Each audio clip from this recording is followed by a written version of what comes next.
Thando Zide couldn't have escaped a life in music, even if she tried. Raised in Soweto by parents who were entrenched in the choir, Thando pursued music all the way to the National School of the Arts. There's a word. Okay, tell me. Yeah, so it's like umdali.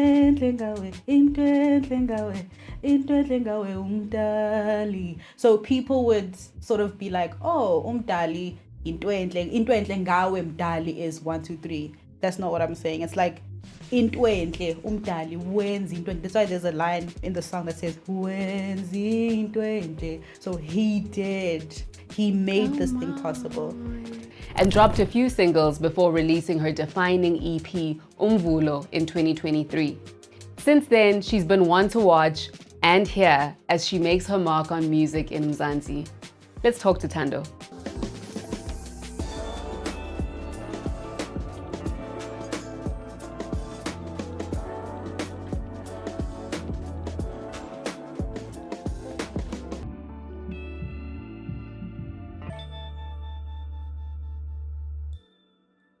Hi everybody, I'm Helen Herimbi-Moremi, HHM. That is, a Helen Herimbi-Moremi podcast.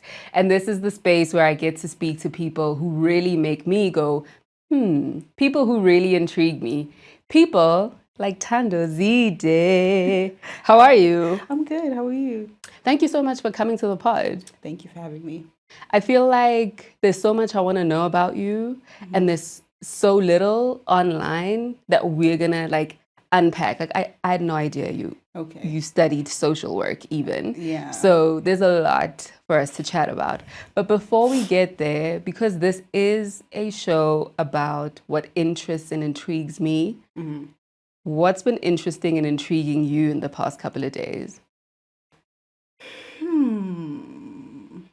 Sure. Okay. I wouldn't say the past couple of days, but I've been binging a lot of The White Lotus.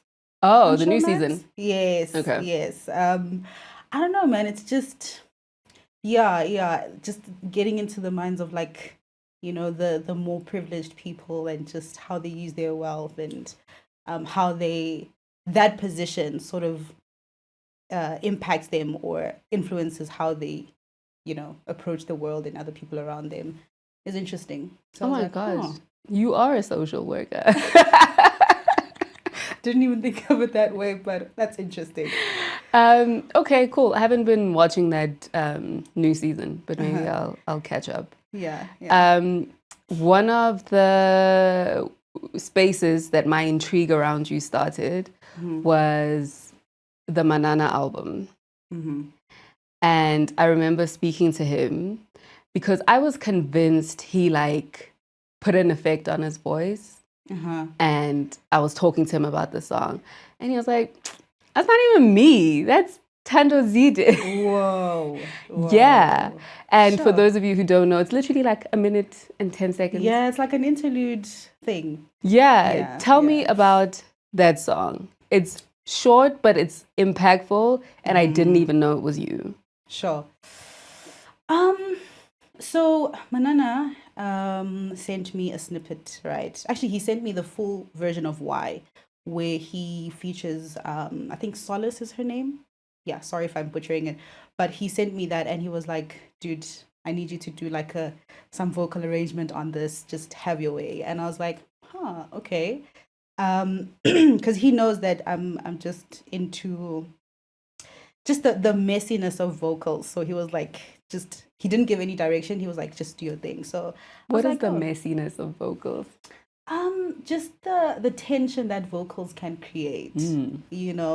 I think, sorry to deviate, but I think when people listen to my music, the one thing they might maybe use to spot me in different songs is the tension that the vocals create at some point in the song. But anyways, so that song, I didn't really know what to do. I was just like, okay, because I have a home studio at home. Yeah. So I was just like, okay, let me just, do what I can. And he liked it. And I was like, okay.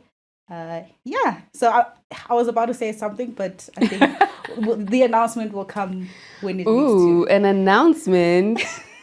I feel like now we have to go down this rabbit hole. Are you guys doing a joint Possibly. EP, album, something? Possibly. That would be so cool. Yes. I love working with Manana. He's incredible. I take a lot of inspiration from him. I think one of my favorite things about him is the writing. He's an incredible vocalist. His writing, impeccable. Yeah. So I take from people like him. I think his writing is very intentional. I love intentional writers. And he tells a story as well. Yeah, similar with Chava as well.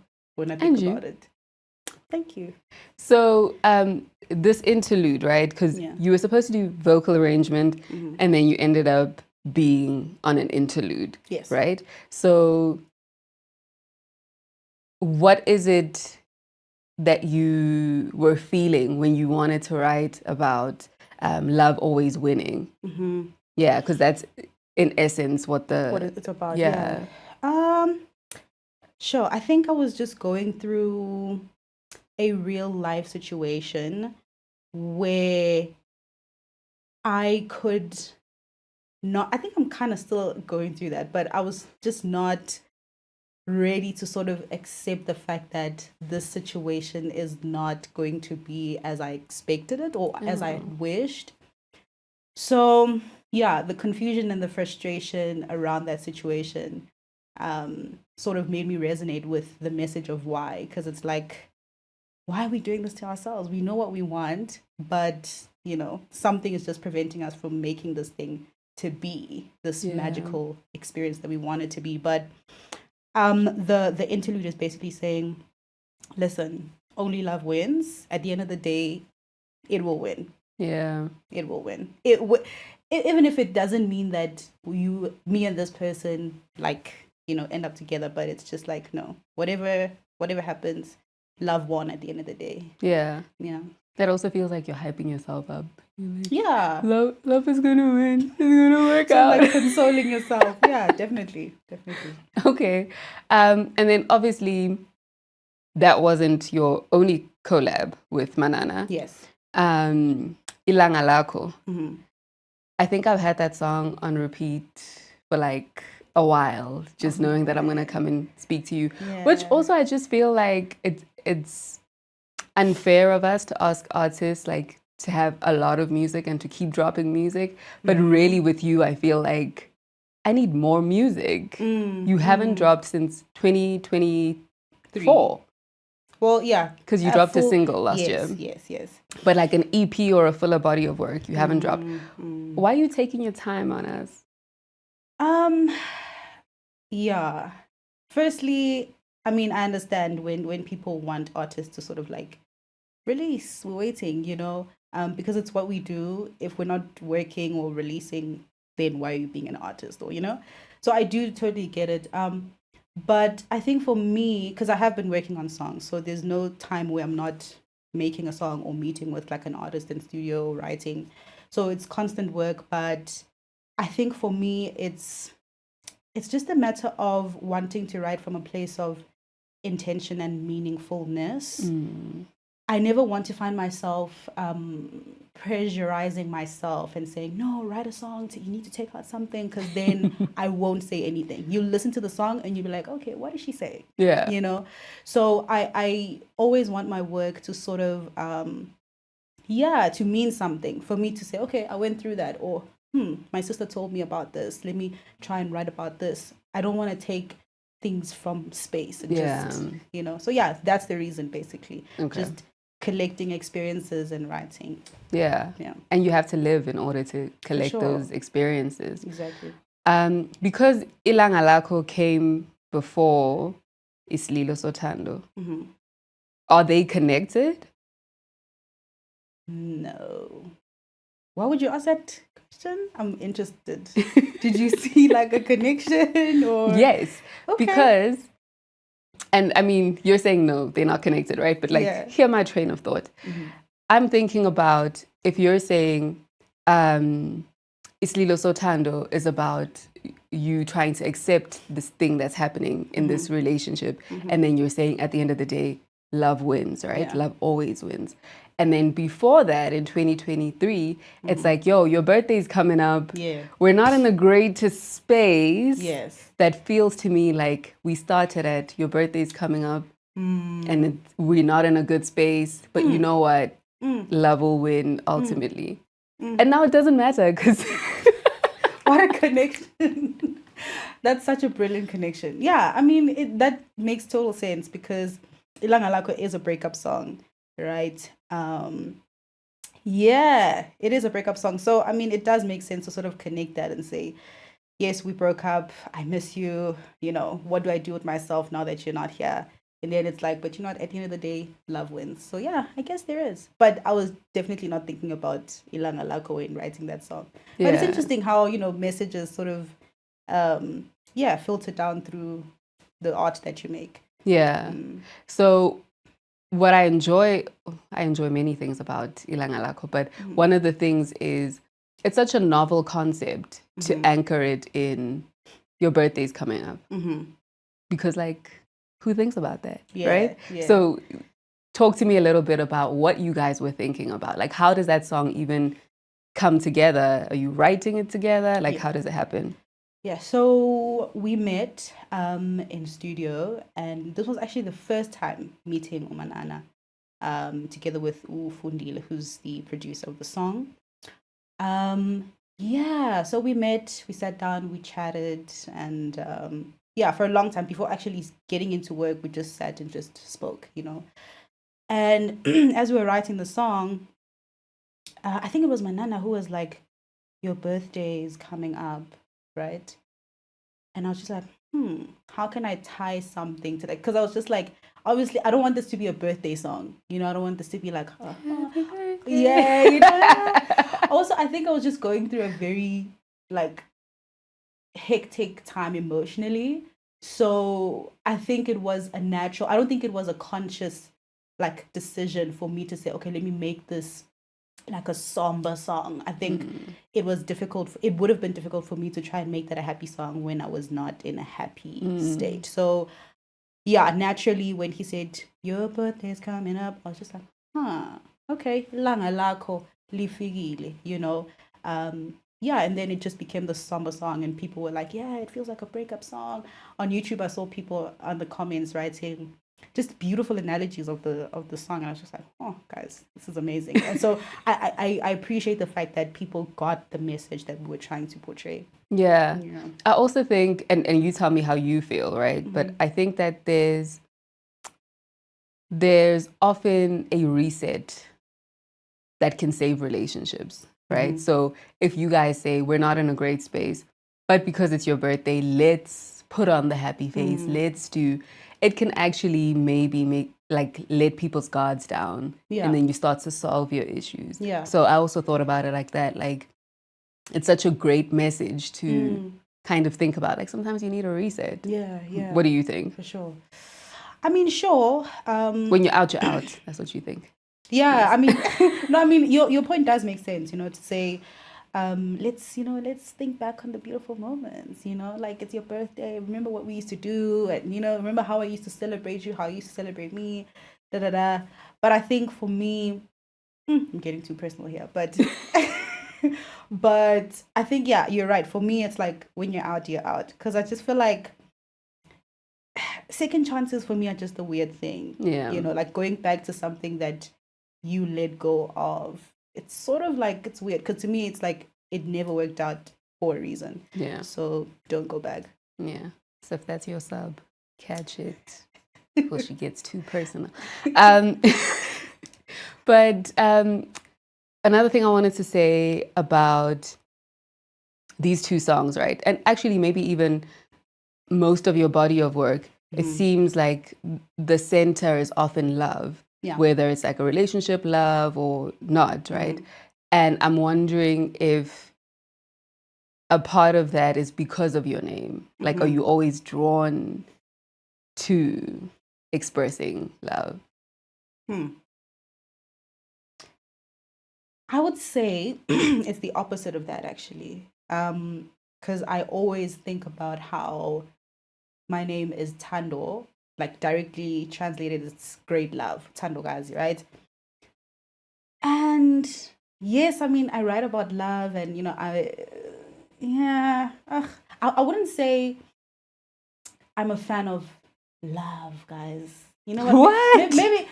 Maybe it's because I'm still young. Okay, like cut me some slack. But I feel like love for me, just it's a little too hectic.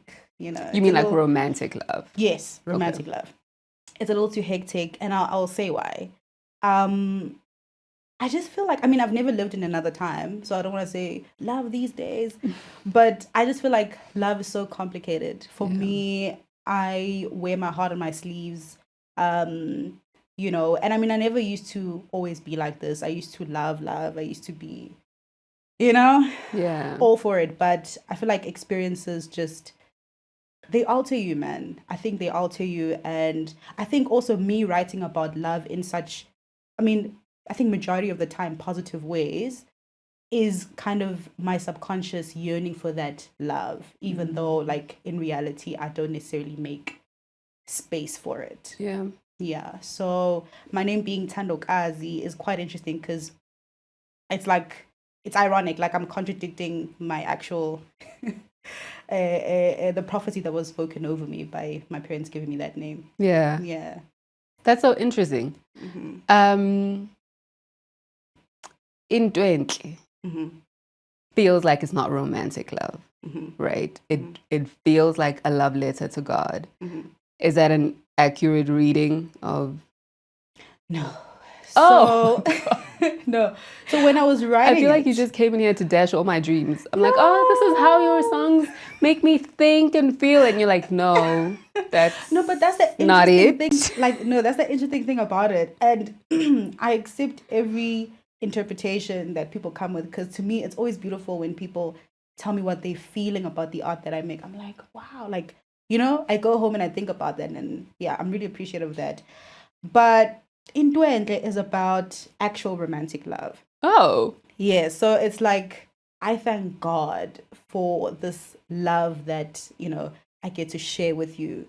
God is so good that, yeah, like I revere him because he gave me you. He gave us this experience. So I thought you were saying Intwentle umdali.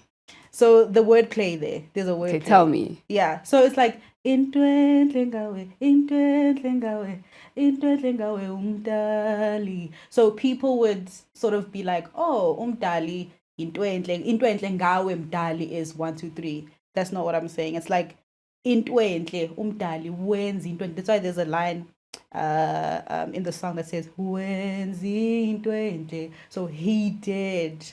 He made this thing possible.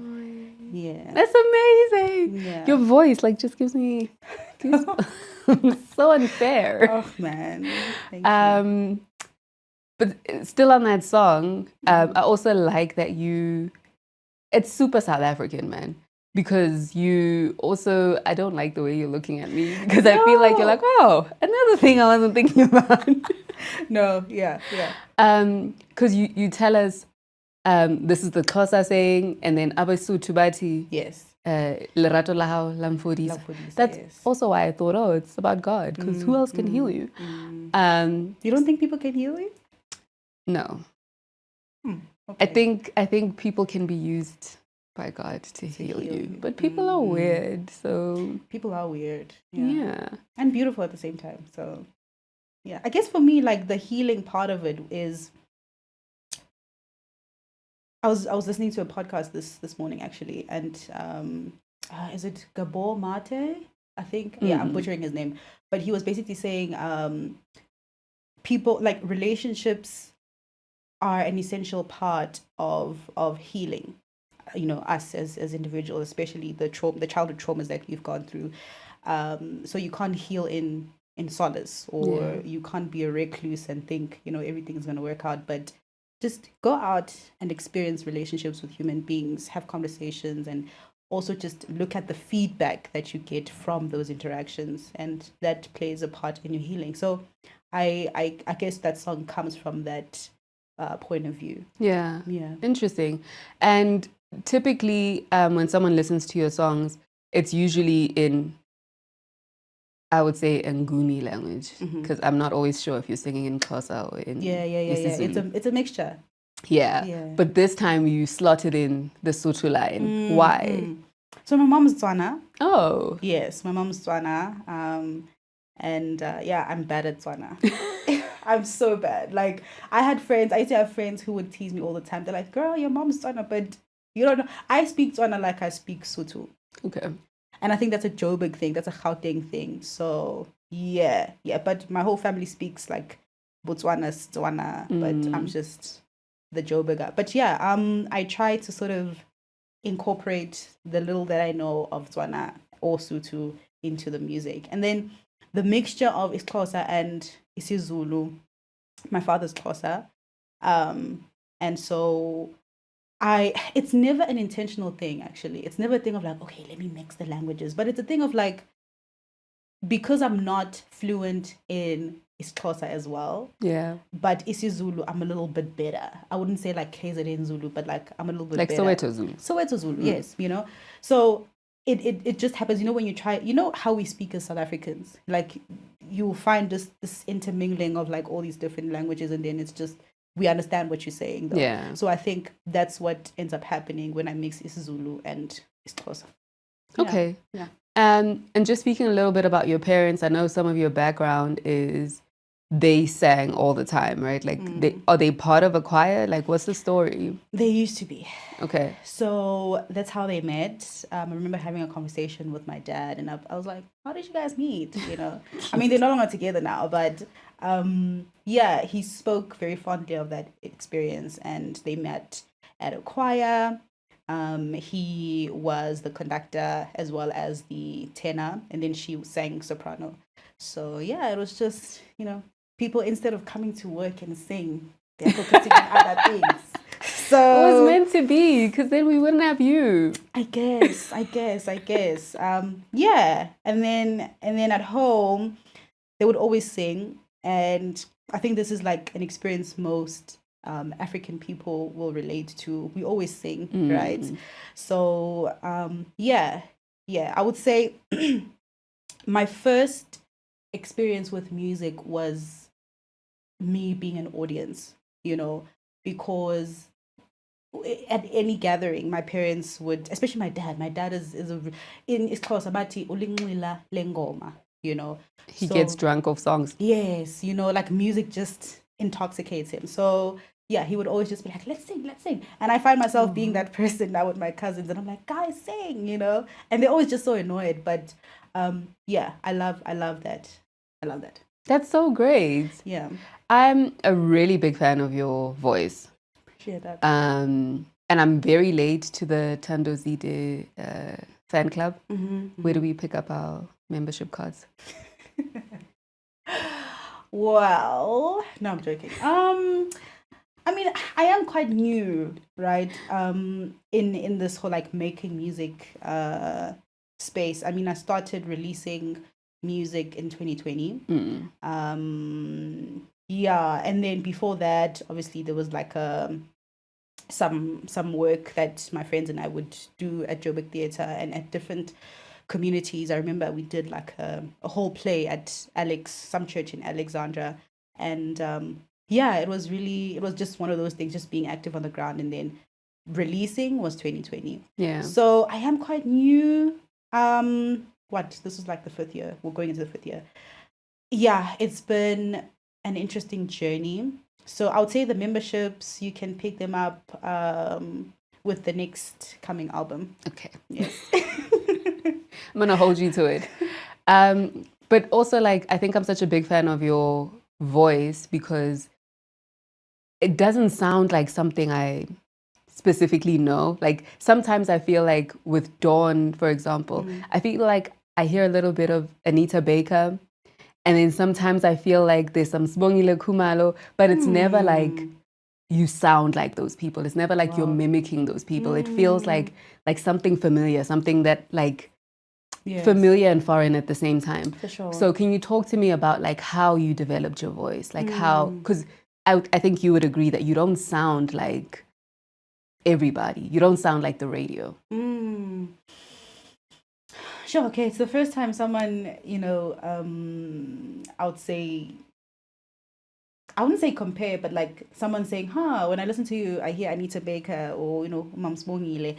It's interesting because I did listen to a lot of, old school music, obviously having older siblings, parents listening to all kinds of music. I did listen to Mams Bongile as well. How did I develop my voice? Oh, that's interesting. There was a time where I wanted to join the church choir. So I used to go to Hillsong. And I didn't really... They don't sound like you. I didn't really continue going there. I didn't continue with that journey. But I guess I did want to like go into like, church choirs and all of that. But for some reason, it never worked out.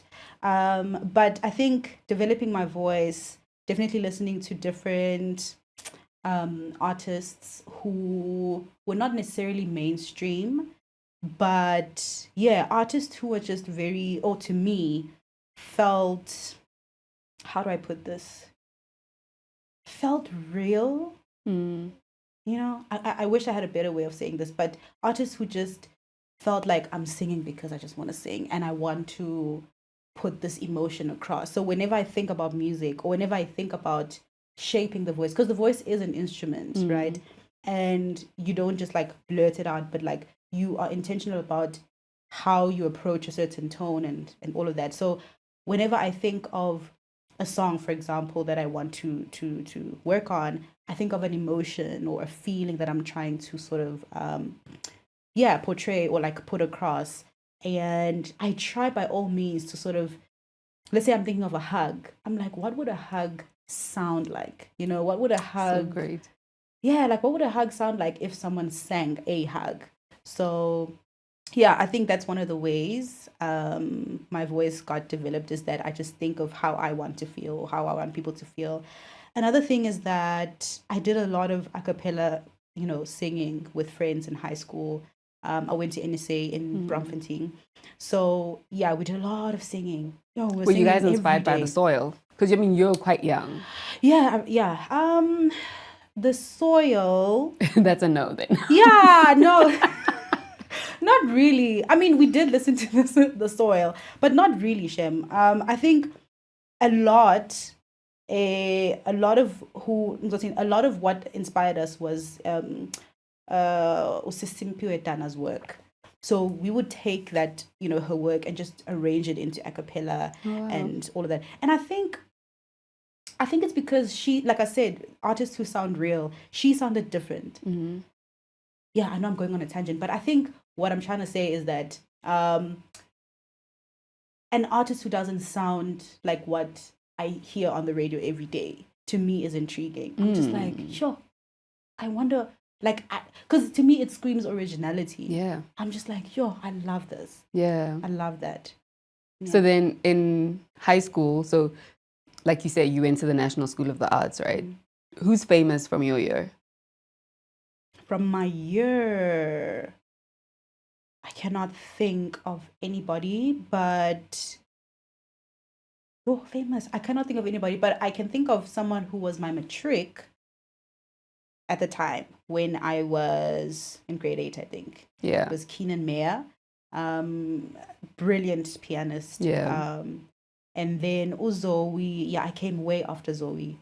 And then there's a lot, but I can't think of anybody right now. Okay. Yeah. Cool. So you guys were doing these a cappella shows, concerts? Yes. Shows. Yeah. And then you decided, like, I want to do my own thing. Not really. So there was a friendship breakup, you know how those things go. Which was sad because I was just like, guys, we have something real here. Yeah. But no, something happened, and then I went on to go do like social work, something very different. And then a friend of mine who was in the group, she continued with music, and then another one continued with music. So majority of them who were in the group continued with music, and I didn't. I could have. I don't know why I didn't. I don't know. I think I just didn't have the proper guidance, I guess. But I don't regret doing social work because I've always just wanted to do something that is, humanitarian in some sense. Yeah. And I already told you, music is it social is, right? work. It is. Yeah. So, I mean, I guess I picked up music in 2019 when that friend of mine, she was doing music. I think we were both in our second year. And she was like, girl, there's this competition and all that, It was the Emirates Pursuit of Jazz. And I was just like, sure, girl, let's go, And then I went for auditions and then, went through, got to the finale, didn't make it through, unfortunately, into the band. But, oh, what an experience. Yeah. What an experience. Like, the people that I met there, I still talk to today. I know them. They play with me in the band, I think that was just my introduction to like this world of music. Because I think if my friend didn't invite me to those auditions, who knows what would have happened. Yeah. At least you still have that friend who's like close to you and some of the guys you're playing with in the band. But was your a cappella group basically the inspiration for Mazenzisa? Can you confirm or deny? I can neither confirm nor deny. No, definitely not. Mazenzisa, and people ask me, are you talking about the message? Yes.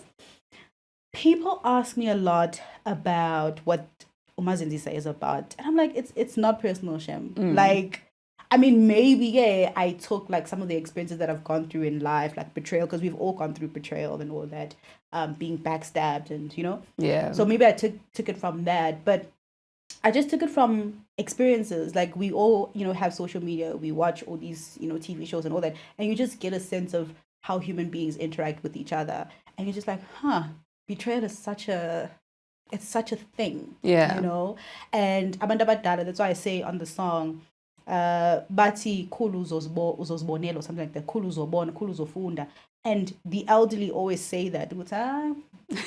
Just you wait. Like, just you wait. Like Pilu uzozibonela. So yeah, I mean, I took it from different experiences, from people and myself. Yeah, I was just chuckling because the first time I heard it, I was like, did she just mention Jacob Zuma? Yeah. Like, I did.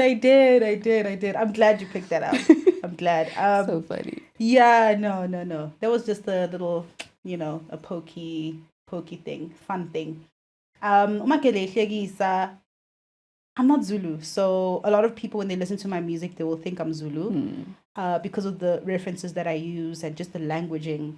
And I don't know, I think I just love languages, especially our native languages. I think they're just really poetic, and just one singular word says a lot, So I remember asking my dad what Jacob Zuma's name means. Yeah. I was like, and he explained it to me. I was like, damn, okay, the pretentious one, or the one that, backstabs you while acting as if they're your friend or something like that. And I was just like, And then as I was writing Umazenzisa, that, memory clocked in my head, and I was like, oh, okay, this fits. So, yeah. I mean, we went through a time. Yeah. That song was, I think, another reason I am so drawn to it is because I feel like it's your most hip hop song. And I know you feature Ndabo Zulu on there. Why that direction? Like it's so dope. It's such a dope song. But I feel like it's so sonically different from the other things that we know you for. I consider myself an artist that, or just a person really, before I become an artist, a person who enjoys different music, right? I listen to, anything and everything, right? And so when Undabo sent the beat for Mazenzisa, I was just like, oh, this, I mean, obviously at first I was just like, oh my gosh, this is like intimidating, but I was just like, let me give it a try. And I think I love a challenge in music. Yeah. I love a challenge. Even when we're songwriting in studio with other musicians, it's hectic, it's pressure, but I love that because it takes out something in me and I'm like, I did not know I could do that. Yeah. And I think that's what fosters a lot of growth in me, and also Undabo as well, him seeing that I could, do something on the song is telling for me. It's like, oh, okay, I think you can do this, so having people who won't keep you in this lane that they think you fit in, but they're like, oh, let's open the horizons. Yeah. I like people like that. Yeah. So yeah, that's so cool. I'd love to hear more of that kind of thing for sure. From you. And I think it also feels like a cousin to, do you know Thando Z's Biko Speaks? Mm-mm. It's on her latest album. And I think so embarrassing. And I've listened to that project, but yeah, it's quite early on in the album. I think Nduduzo is one of the people who produced on it. Yeah, it feels like I like hearing your voices on those kinds of things. But you and Ndabo recently had a show in Durban, your Durban debut. All the videos are like, it was packed. Yeah. People were like showing you so much love. Yeah. How did that feel for you? Because you keep saying like, I'm relatively new, I'm a new artist. And to know like, yo, people are... Yeah. Sure, man. Durban was incredible. And it was really shocking to me when I saw people just pull up. Some people were coming from Peter Maritzburg. And I was just like, yo, you guys are traveling all this way to just come and see this thing that we put together. I was just like, and people were just genuinely enjoying, And I think that's just what it is for me, man. Like, I always say that the fame isn't what I do it for. I really, if it were up to me, I would do like a whole Sia stunt. Like, don't see my face. Let me just make the music. But you do low-key do that. You post like once every in a 3 while, weeks. Yeah. Ish. I'm trying to do my best. But yeah, so I think having people show that kind of love to me means a lot, because I'm just like, you are getting what I'm putting out. You are receiving what I'm putting out, which is why I love being on stage, because I'm like, when I look at people's faces, I'm like, you're hearing this message, like, and you're enjoying the experience. Durban was an experience. Yeah. And Undabo did a great job, like, curating that whole thing to like be very energetic and energizing to everybody, even on stage. So yeah, it was amazing. That's so dope. Yeah. It means you have to like reveal yourself. Uziveze. Yeah. Oh, touche. That's also such a dope song. That's your, I guess, most recent single, right? That you put out last year. Tell me a little bit about that song, because I feel like you're going to say I'm wrong again. But my thinking is, initially it sounds like you're talking to someone and telling them that you're a safe space for them to like be who they are, right? But then like as we listen, it almost feels like you're talking to yourself also. And you, not specifically, but you do say Thando. Yes. So I'm assuming. Yeah. Or maybe it's love. You tell me. I mean, that's the great thing about having such a, I don't know, a common name, or, you can hide in between. But yeah, it is about self. Like I said earlier on, the concept of love is just a very sensitive one for me.